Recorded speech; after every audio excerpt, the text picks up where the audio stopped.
போட்டிகளை மூடிக்கொண்டு இது வழிநடத்தி வந்த கர்த்தரை நாம் மகிமைப்படுத்துவோம்.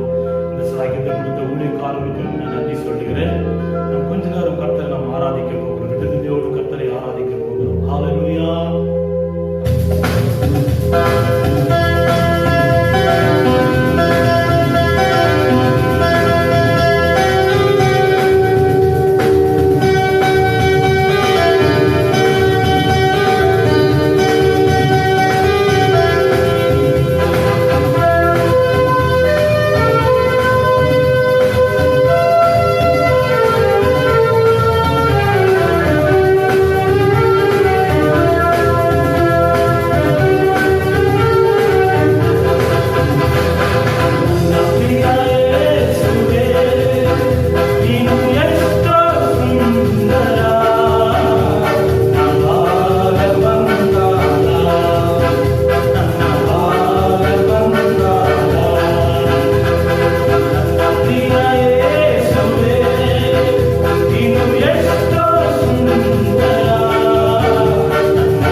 மகிமை உண்டாகட்டும்.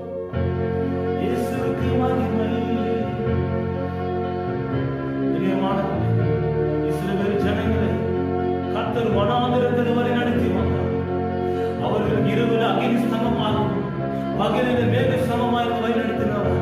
அவருடைய பிரசன்னம் நம் மத்தியில் இருந்து, நம்ம குடும்பத்தில் இருந்து, நம் சபையில இருந்து நம்ம வழி நடத்த போகிறது. ஹalleluya. ராஜாவுடைய பிரசன்னம் போதும் என்று சொல்லி அறிக்கை செய்து அவரை பாடுவோமா?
போதும்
செய்தவருக்கு நன்றி செலுத்த வந்திருக்கிறோம்.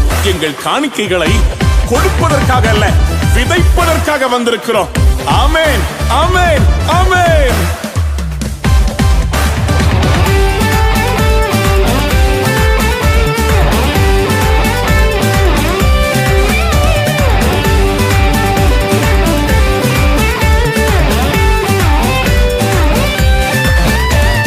நன்மை செய்தவர்க்கே நன்றி செலுத்துவோமே.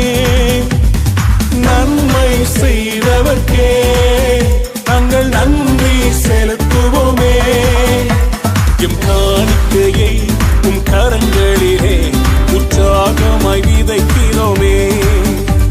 எம் காணிக்கையை உம் கரங்களிலே உற்சாகமாய் விதைக்கிறோமே.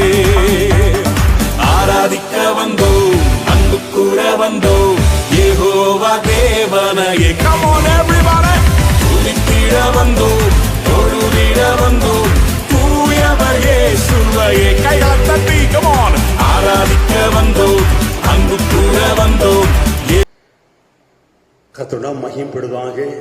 இந்த புதிய மாதத்தில் கர்த்தர் அழைத்து வந்திருக்கிறார். வானத்திலையும் பூமியும் படைத்த கர்த்தர் இயேசு கிறிஸ்து அவர் நன்றி செலுத்துகிறோம். இமிட்டுமாய் கர்த்தரை பாதுகாத்து பலத்தோடு சுகத்தோடும் இந்த புது மாத காண கிருபை ஆண்டுக்கு நன்றி செலுத்துகிறோம். விசேஷமாக என் சகோதரர்களுக்கு புதிய மாதத்தின் வாழ்த்துகள், நன்மை கிருபை நிறைத்திற்காக ஆண்டு நன்றி செலுத்துகிறோம். கர்த்தர் பிரியமானவர்களே, இந்த 7ஆம் தேதி ஞாயிற்றுக்கிழமை பார்ப்பது மிக சந்தோஷமான காரியம். நான் குடும்பமாக தேவனுடைய உட்கார்ந்து கர்த்தரை ஆராதிக்க ஜெபிக்க ஒரு பெரிய கிருபை கொடுத்திருக்கிறார். ஞாயிற்றுக்கிழமை முதல்முறையாக நம்முடைய சகோதரன் குமார் மிக சிறப்பாக செய்தார். நாம் மகிழ்ந்து களி கூறினோம். இந்த தேவி செய்தி கடந்து போகலாம். இன்றைக்கு ஒரு வசந்த வாசிக்கலாம். கடினமான காரியத்தை தெய்வத்திலே கொண்டு வர போகிறோம். வாசிக்கலாம். உபாகம் 1ஆம் அதிகாரம் 17வது வசனம். உங்களுக்கு கடினமாக இருக்கிற காரியத்தை இடத்துல கொண்டு வாருங்கள், நான் அதை கேட்பேன் என்று கர்த்தர் சொல்கிறார். அன்று சராசரி படைத்த என் ராஜனாகிய இயேசு சொல்கிறாரே, உங்களுக்கு எந்த காரியம் கடினமாய் காணப்படுதோ அதை எழுத்திலே கொண்டு வாருங்கள், நான் அதை கேட்பேன், சரி செய்வேன், நியாயம் செய்வேன். அது பிரியமானவில்லை. 5 மாதங்களை கடந்து வந்துட்டு பெருமாளே, மயமான சூழ்நிலையெல்லாம் அநேக பள்ளத்தாக்கை கடந்து வந்துவிட்டோம். இந்த 6வது மாதத்திலே அரசாங்கம் ஒரு நற்செய்தி கொடுத்திருக்கிறது. 8ஆம் தேதி எல்லா திருச்சபை திறக்கப்படான்னு சொல்லி அலன்ஸ் பண்ணி கொண்டிருக்கிறார்கள். மிக சந்தோஷமான காரியம். ஆனால் எதிர்பார்த்து கொண்டிருப்போம் அந்த திறக்கிற திருச்சபை எந்த கண்டிஷனோடு கர்த்தர் ஆராதிக்கப்பட வேண்டும், எவ்வளவு ஜனக்கூடன்னு சொல்லி நம்ம சரியா தெரியல. ஆனாலும் நம்பிக்கையோடு காத்திருக்கும். இன்றைக்கு எல்லா திருச்சபையிலும் ஒரு பெரிய எழுப்பு கர்த்தரை கொடுப்பாருங்க. எல்லாரும் கர்த்தரை ஆராதிக்க ஆர்ப்பரிக்க போகிறோம். வாஞ்சோடு காத்திருங்கள். இன்றைக்கு நாம் கேட்கிற செய்தி, கடினமான காரியத்தை இடத்துல கொண்டு வா. நம்ம வாழ்க்கையிலே எத்தனோ காரியங்கள் கடினமாய் காணப்படுது. நம்மளை சுமக்க முடியும் அதே பால காணப்படுது. என்ன சேவை சொல்றது தெரியல.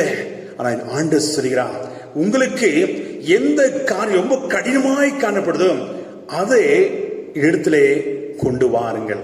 இன்னும் தெளிவோடு சொல்ல போனால் சங்கீதம் 55:22 வாசிப்போம். கர்த்தர் மேல் உன் பாரத்தை வைத்து விடு, அவர் உங்களை ஆதரிப்பார்.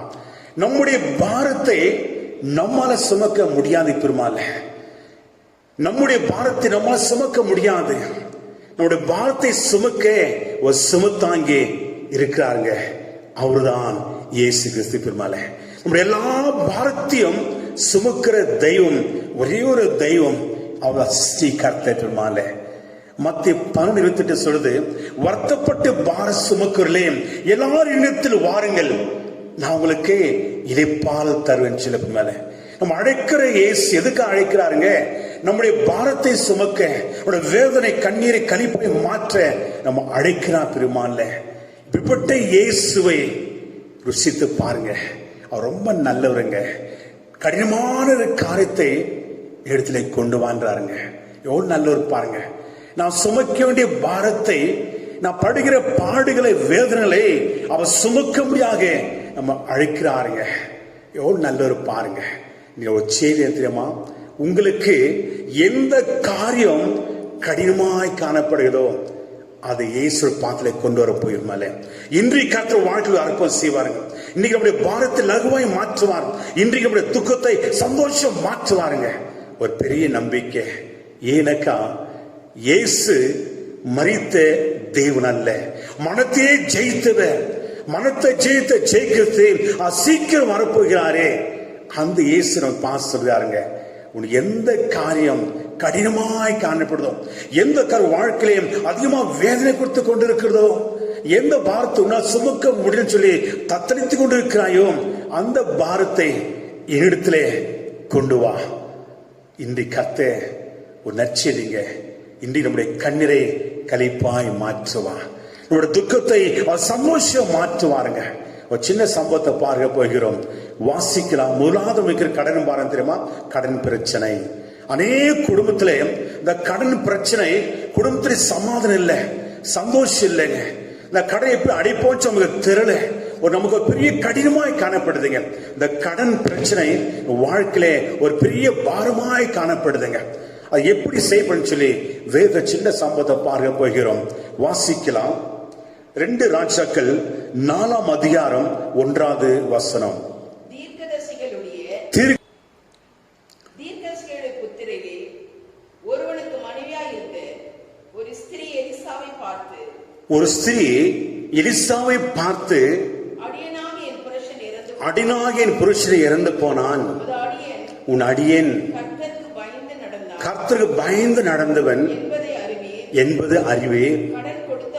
கடன் கொடுத்தவன் இப்பொழுது 2 குமாரரையும் அடிமை கொள்ள வந்தார்கள். ஒரு விதையுடைய கண்ணீர் அநேக வேதனைக்குரிய கரை காணப்படுது. தன் கணவன் மரித்த பிறகு அந்த கடன் அடைக்க முடியாதபடி மிகவும் வேதனைப்பட்டு கொண்டிருக்கிறான். கடன் கொடுத்தவன் வந்து மிகவும் தொந்து செய்கிறான், மிகவும் தொல்லை கொடுத்து கொண்டிருக்கிறான். நீ கடனை கொடுன்னு சொல்லாம் உன் 2 பிள்ளைகளை அடிமையாய் கொண்டு போயிடுவேன். 10 மாதம் சுமந்து பெற்ற தாய் உள்ள உடைக்கப்படுகிறது. கடனை கொடுக்க முடியல, அதற்கு 2 பிள்ளைகள் வேணுமா, என் பிள்ளை எப்படி என்ன கொடுக்க முடியும், 2 பிள்ளை எப்படி அடிமையா கொடுக்க முடியும் சொல்லி தத்தளிக்கிற வேதனைப்படுறான். கடைசியில தேவனுடைய மனுஷனிடத்தில் வருகிறான், வந்து பாவத்திலே விழுந்து விட்டான். ஐயா, எனக்கு கடன் கொடுக்க முடியல, இந்த கடன் அடிக்கிற வழி தெரியல, கொடுத்தவர்கள் மிகவும் வேதனைப்படுத்துகிறார்களே, 2 பிள்ளைகளே அடிமையா கொடுன்னு சொல்லி கேட்கிறாளே, எப்ப எனக்கு பிள்ளைகளை கொடுக்க முடியும்? அவ காதரி அழுகிறாள். அவளுக்கு இந்த கடன் பிரச்சனை ஒரு பெரிய கடினமாய் காணப்படுகிறது, ஒரு பெரிய பாரமாய் காணப்படுகிறது. இந்த கடன் அடிக்க வழி தெரியாதபடி தேவனுடைய மனுஷன் ஊழியக்காரத்தில் வந்து விழுந்துட்டான். பெருமாள் அவன் பலமாய் இறங்கி எலிசாவோடு ஆலோசனை, நான் என்ன ஒண்ணு செய்யணுமா, ஒன்று வீட்டுல என்ன இருக்க சொல்ல அப்படின் போது அவ சொல்றா, கொஞ்சம் என்ன மாத்திரதான் இருக்குது வீட்டுல, எதுவுமே இல்லை. அவ சொல்றாங்க, என்ன போயிட்டு பாத்திரத்துல ஊற்றுன்னு சொன்னா, வீட்டு உடனே அந்த ஸ்திரீ தேவனுடைய மனுஷோட வார்த்தை கீழ்ப்படிந்தா. மிக முக்கியமானதுங்க. ஊழியக்காரர் எப்போ கீழ்ப்படிக்குமோ கர்த்தர் அற்புதம் செய்வாருங்க. உடைய கடன் பிரச்சனை அடைப்பதற்கு தேவனுடைய மிக முக்கியமானதுங்க. தேவனுடைய கர்த்தர் தன்னுடைய அபிஷேக ஊழியக்காரரும் ஆலோசனை கொடுப்பாருங்க. அது நீ கீழ்ப்படியும் போது தாங்க அற்புதம் நடைபெறுனால ஒரு மறுவாது சொல்லவில்லை. ஊழியர் எது சொன்னாரோ அப்படியே கீழ்ப்படிந்து வீட்டுக்கு போயிட்டு கல்யாண பாத்திரத்துல எண்ணெய் ஊற்ற ஆரம்பித்தாங்க. ஊற்ற எண்ணெய் பெருக ஆரம்பித்ததுங்க. ஊற்ற எல்லா பாத்திரம் நிரம்பி வழி ஆரம்பித்தது. பாத்திரம்லாம் நிரம்பி பிறகு நின்றுடுது மேல. ஒன்று பாருங்க, ஆசை வந்து பிறகு ஆசிர்வாதம் கிடைச்ச பிறகு ஊழியக்காரர் மறக்கலைங்க, திரும்பி போய்கிறான். ஐயா, நீ சொன்னபடியே செய்துட்ட, எல்லா பாத்திரம் என்ன நிறைய என்ன செய்த சொல்லு. அவர் சொல்றாருங்க, இப்பொழுது என்னை விற்று நீ கடனை அடி. பாருங்க, எப்போ தேவனுடைய மனசுடைய வார்த்தை கீழ்ப்படுகிறோமோ ஆசிர்வாதம் பெருகும் பெருமாள். ஏன்னாக்கா தேவ ஆவினாரு மனிதர் மூலமா உனக்கு ஆலோசனை சொல்லுவாங்க, தேவ அவசியப்பட்ட மனுஷன் மூலமா கத்து ஆலோசனை சொல்லுவாங்க. இந்த கடன் அடிக்க எத்தோ பிரயாசப்பட்டா ஒன்றும் இல்லைங்க. தேவனுடைய சமூகத்துல வந்த பிறகு காத்தா அது ஒரு வழியை திறந்தாருங்க. இந்த கடன் பிரச்சனை பெரிய பாரமாய் காணப்படுது, அது கடினமாய் காணப்பட்டதுங்க. கடினமா இருந்த காரியத்தை கர்த்தர் லகுவாய் மாற்றினாருங்க. காரணம் என்னங்க? ஆண்டவர் சொன்னாருங்க, உனக்கு எந்த காரியம் கடினமா இருக்கிறதோ அது எழுத்திலே கொண்டு வாருங்கள், நான் அதை சரி செய்வேன் சொல்லி. பெருமாள் நம்முடைய சபையில ஒரு அழகான குடும்பம் இருந்தது. இப்ப இருக்காங்க, கொஞ்சம் வயசாக இருக்குது. அவர் பேரு பீட்டர்னு சொல்லி, உடைய மனைவி பிள்ளைகள், அழகான குடும்பம். ஒரு அப்பார்ட்மெண்ட்ல அந்த அப்பார்ட்மெண்ட் ஓனர் ஒரு வீடு கொடுத்து சம்பளம் கொடுத்திருந்தார். பல வருஷமாக அங்கே இருந்தார்கள், எந்த பிரச்சனை கிடையாது, வீடு ஃப்ரீ, வேலை செய்வார்கள், சம்பளம் கிடைக்க ரொம்ப சந்தோஷம் போய் கொண்டிருந்தது. சபை ஒவ்வொரு ஞாயிற்றும் சபைக்கு வருவார்கள், எல்லா இடத்துல பங்கு பெறுவார்கள். ரொம்ப அழகான குடும்பம். திடீர்னு ஒரு நாள் ஓனர் அழைத்து, நீ வீடு காலி பண்ணிடு, நீ வேற எங்கன்னா வீடு போயிடு, இங்க பர்மனண்டா இருக்க முடியாதுன்னு சொல்லிட்டாரு. அவர் தத்தரிக்க ஆரம்பிச்ச, என்ன செய்யறது இப்போ? வெளியே போகணும், அதிகமான வாடகை, அதிகமான அட்வான்ஸ் கொடுக்க வேணுமே, எப்படி போக அப்படின்னு சொல்லி தத்தரிக்க ஆரம்பிச்சார். இந்த கடினமான காரியம் வெளியே போக சொல்லிட்டு பிறகு எங்க போக முடியுங்க? பல வீடு போய் கேட்டு பார்த்தாரு. ஏறக்குறைய மிக குறைவான அட்வான்ஸ்னாக்கா 50,000 வேண்டுமா? 50,000 இருந்தா தான் வீடு போக முடிஞ்சு. பல இடத்துல விசாரித்தா எங்கேயுமே கிடைக்கல. உடனே போய் கேட்டார், ஐயா வீடு போற, எனக்கு அட்வான்ஸ் கட்ட எனக்கு பணம் இல்லை, ஏதாவது செய்யலாம்னு சொல்லி கேட்டார். அவர் ரொம்ப யோசிச்சு, சரி நான் 30,000 ரூபாய் தரேன் அப்படின்ட்டார். சரின்னு ஒத்துனாரு.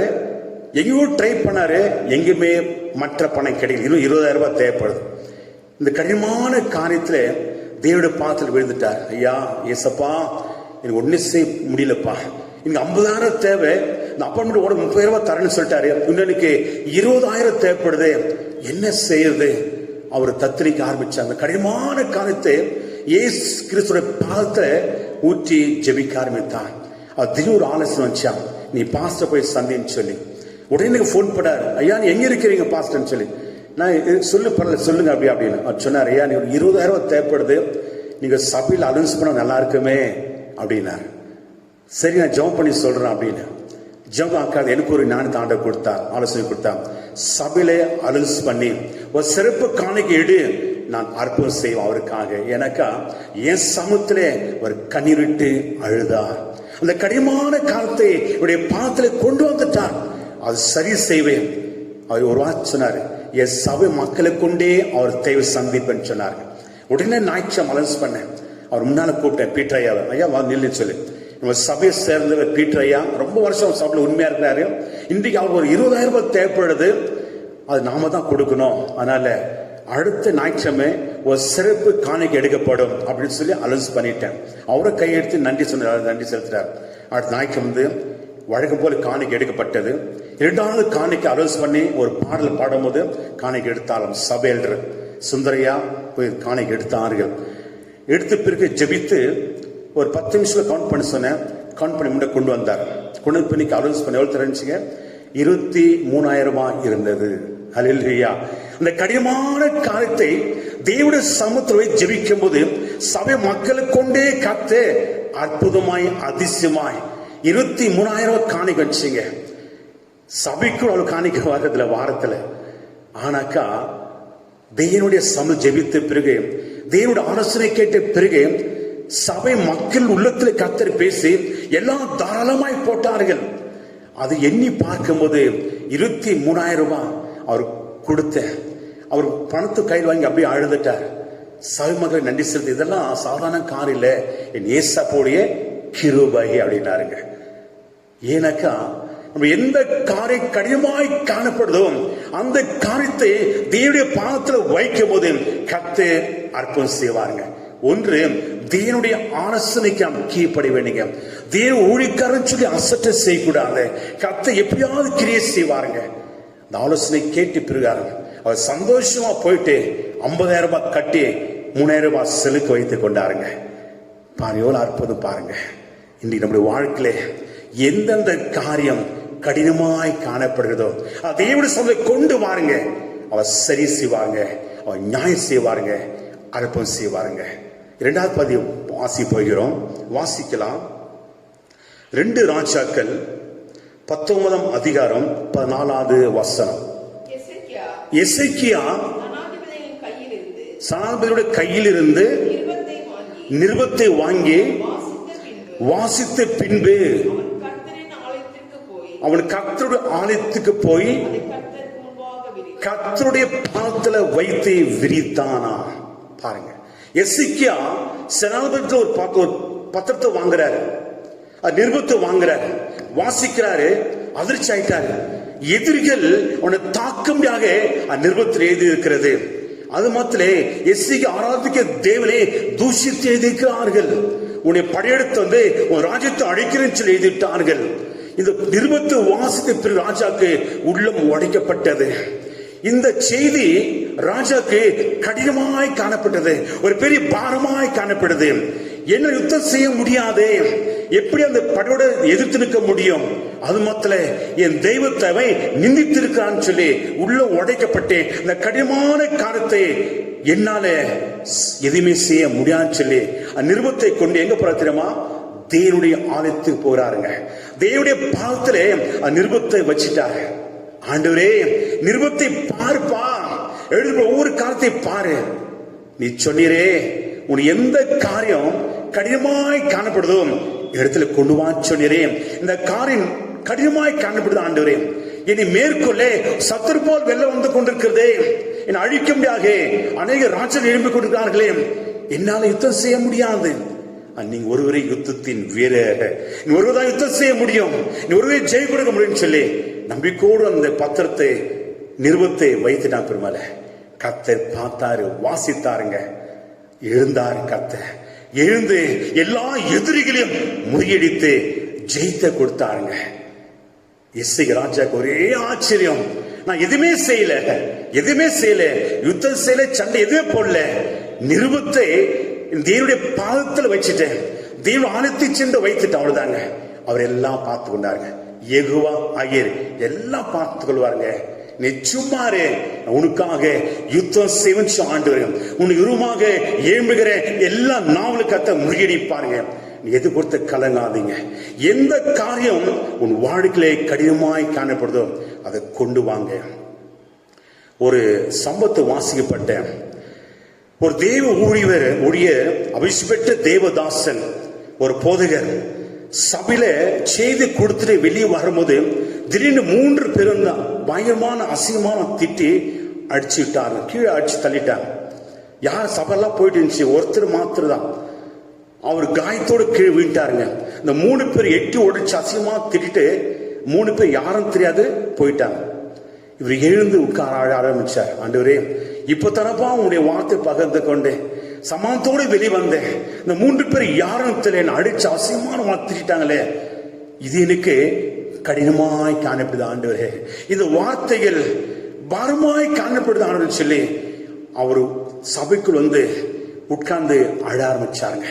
இந்த காரியத்தை யாரிடத்துல பகிர்ந்து கொள்ளவில்லை, தன் மனைவி இடத்துல போய் சொல்லவில்லை, சபை மக்களிடத்துல சொல்லவில்லை, தெய்வத்திலே முறையிட்டாருங்க.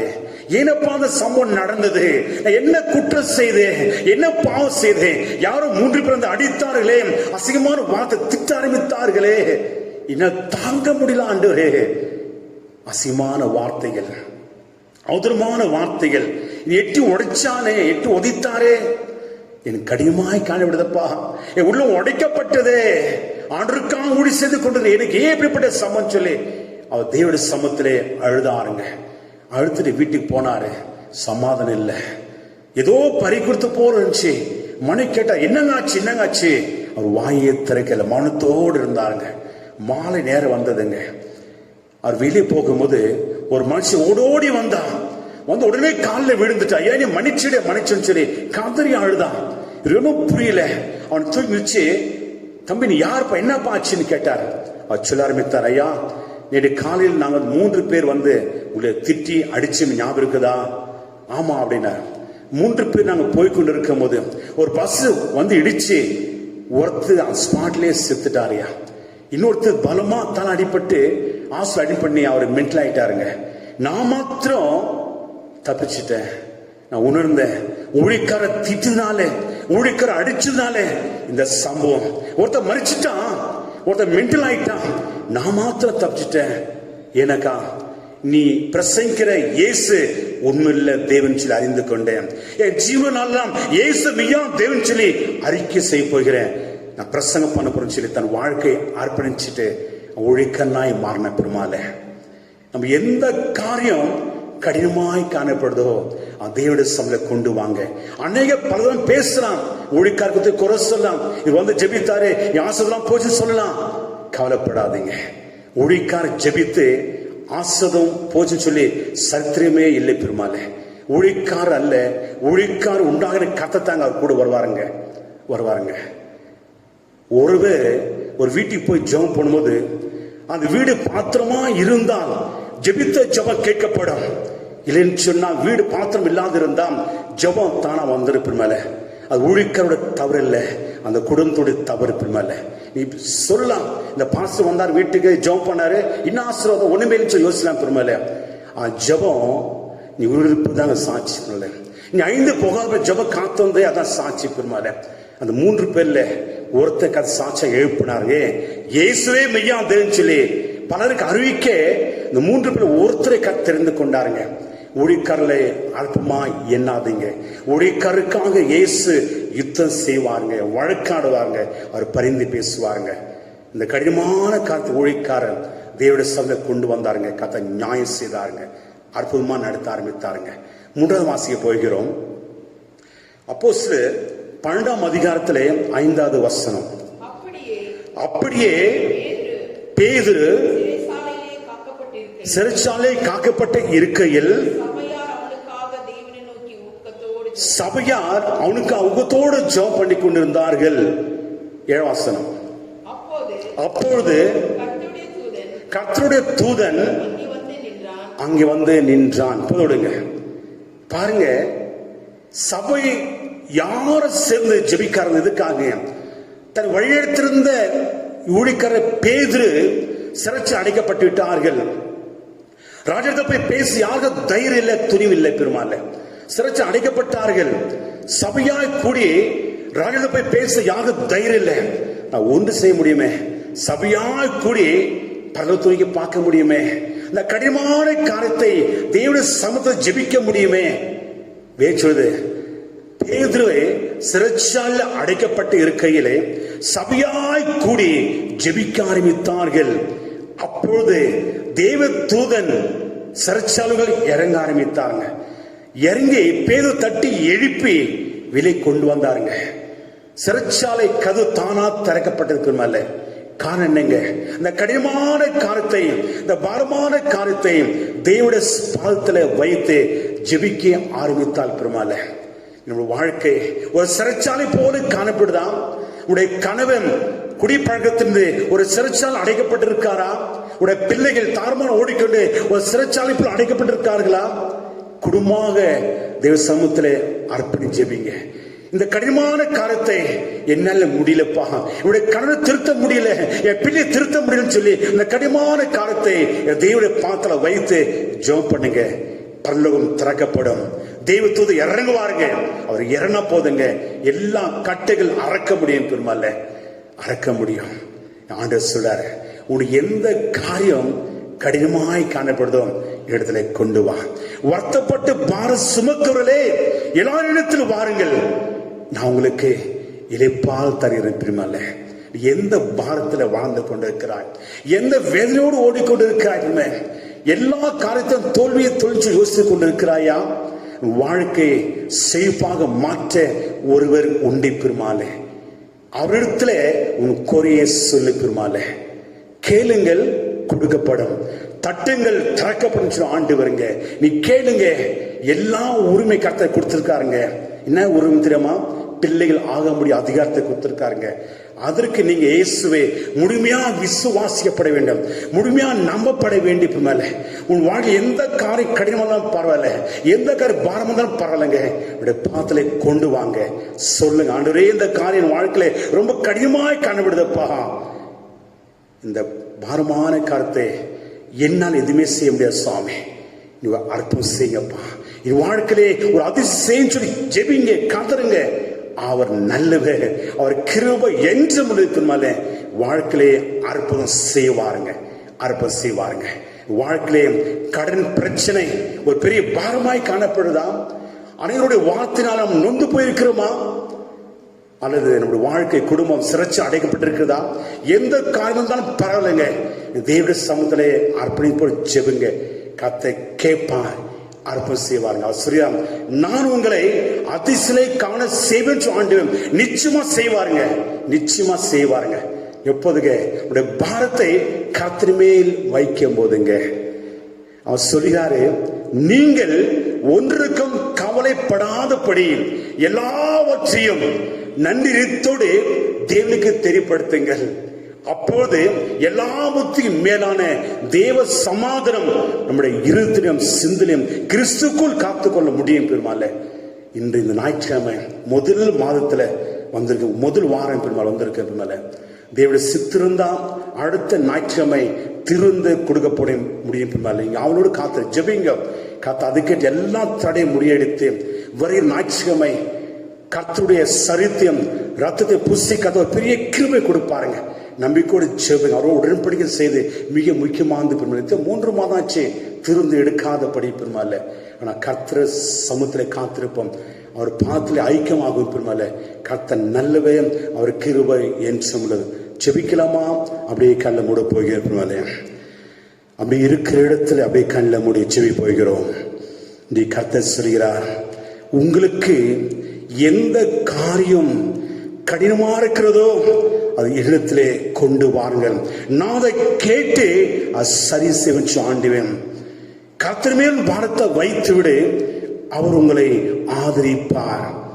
நீதிமானை ஒருபோதும் தலைவிட விட மாட்டாருங்க. நம்பிக்கையோடு கூட ஜெபிக்கலாமா? அன்பு சகோதரனே சகோதரியே, என் சபை மக்களே, உங்களுக்கு எந்த காரியம் பாரமாய் காணப்படுகிறதோ, எந்த பாரத்திலே காய்ந்திருக்கிறாயோ, எந்த காரியத்திலே நொந்திருக்கிறாயோ, அந்த காரியத்தை இயேசுடைய பாதத்திலே கொண்டு வா பெருமாள். நீ ஒன்றுக்கும் கவலைப்படாதே, ஒன்றுக்கு நீ கவலைப்படாதே.